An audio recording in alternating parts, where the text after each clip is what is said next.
పేరు రామ్ కుమార్ అండి. నేను మాజీ ఎమ్మెల్యే సత్యనారాయణరావు గారి అబ్బాయిని. ఈశ్వర్ కుమార్ గారు మా మా ఏరియాలో ఈయన రామోజీరావు గారు అంటే మా గుడివాడ కింద లెక్క. మరి అంత చాలా చిన్న స్టేజ్ నుంచి ఆయన ఈ స్థాయికి వచ్చి వాళ్ళ ప్రపంచంలోనే ఆయన గుర్తింపు పొందారంటే ఆయన నిత్య కృషి వలడు. ఆయన చాలా ఒక అద్భుతమైన వ్యక్తిత్వం గల మనిషి. నిజంగా ఒక స్వయం కృషికి ఆయన ఒక మారుపేరు అనుకోవాలండి. అందరికీ ఆదర్శం చెప్పాలంటే చాలామందికి వాళ్ళ ప్రతి వాడికి ఆయన చాలా ఆదర్శం. సరే, ఆయన మీద గిట్టన వాళ్ళు చాలా ఒక రకంగా ఆయన బ్యాడ్ ప్రోపగండా చేసుకుంటూ వచ్చారు. ఆఖరి రోజుల్లో అది కూడా చాలా బాధలు పెట్టారు. చాలా బాధగా ఉంటుంది నాకు తలుచుకుంటే. నిజంగా ఆయన మీకు అందరికీ తెలిసింది ఆయన ఆఖరి రోజుల్లో ఆయన ఎన్ని ఇబ్బందులు పెట్టారనేది. ఏది జరిగినా కానీ ఆయన చేసిన మంచి ఆయన ఇదనేది ఎప్పుడు నిలబడే ఉంటుంది. ఎవరింత ఇది చేసినా కానీ. ఇంకా ఆయన ఆత్మ శాంతి కలగాలని కోరుకుంటూ భగవంతుడు ఆయన సద్గతిని ప్రసాదించాలని కోరుకుంటూ ఆయన లేని లోటే కానీ ఆయన వారసులన్నా దాన్ని పైకి తీసుకెళ్తారని కోరుకుంటూ ఆయన మంచి సద్గతి కలగాలని కోరుకుంటూ చాలా బాధ నేను హృదయంతో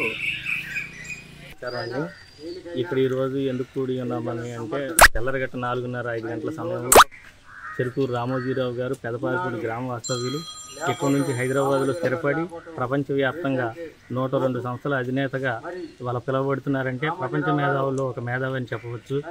ఆయన మా గ్రామస్తుడు అయినందుకు మేము ఎంతో గర్వకారణం. మాకెంతో ఘనమైన పేరు కీర్తి తెచ్చిపెట్టి గ్రామానికే కీర్తిని పెట్టిన ఆయన గొప్ప వ్యక్తి. ఆయన ఒక అతీత శక్తి అని కూడా మనం చెప్పవచ్చు. ఎందుకనంటే మా గ్రామాన్ని ప్రత్యేకించి అభివృద్ధి చేసి ఉన్నారు.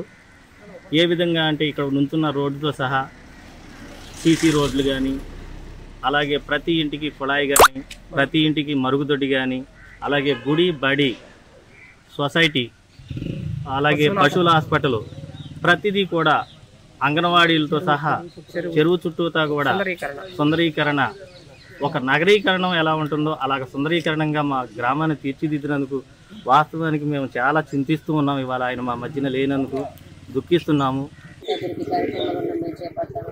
మాకు మాట ఇచ్చారండి. ఆ మాట ప్రకారం మాకు గ్రామంలో చాలా అద్భుతాలు చేశారు. ఆయన మన మధ్య లేకపోవడం చాలా బాధాకరంగా ఉంది.